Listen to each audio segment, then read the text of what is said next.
Good afternoon. তো আজকে দেখুন সেই ছোট্ট গাছের আম, এই দেখুন এখনো পর্যন্ত কতটা বড় হয়েছে। দেখুন এতটুকু গাছে এত বড় একটা আম ধরেছে। এটা কলমের গাছ, আমি কয়েক মাস হলো এনেছি। তো এটা না মানে বছরে বলছে 3বার মনে হয় হবে আমটা।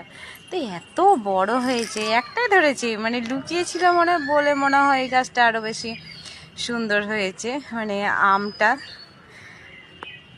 আর এই যে দেখুন আমার এই প্রথম একটা ড্রাগনের ফুল এসেছে, জানি না হবে কি না, তবে এতেই আমি খুশি যে ফুল এসেছে।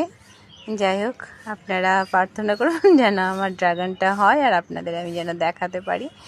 তো কী ভালো লাগছে, মানে খুব খুশি। মানে 1 বছর প্রায় হতে চললো মনে হয় গাছটা লাগানো।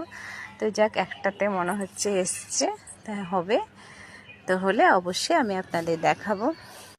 আর এখানে দেখুন এই গাছটা কী গাছ বেরিয়েছে জানি না, তবে মনে হচ্ছে যেন তরমুজের গাছের মতো লাগছে। এই যে ফুলও এসছে, তো কি হবে এখন দেখা যাক। বেশ ভালোই লাগছে, তো হয়তো তরমুজের বীজ টিজ পড়েছে। আর এই যে এখানে কিছু পেঁপের চারা তো তুলে তুলে আমি কিছু লাগিয়েছি। আর এটাতে লঙ্কার গাছ। আর এই যে এইটা আমাদের পদ্ম। তো পদ্ম ফুলের গাছটা সেই তো বলেছিলাম শুকিয়ে গেছিলো, নতুন করে পাতা বেরিয়েছে। তো এতদিনে একটা পদ্মের কুঁড়ি হয়েছে। এখন দেখা যাক কতগুলো হচ্ছে আর কতটা আমি ঠাকুরের পায়ে দিতে পারছি। তো দেখুন এই যে। তো আজকের মতো টাটা।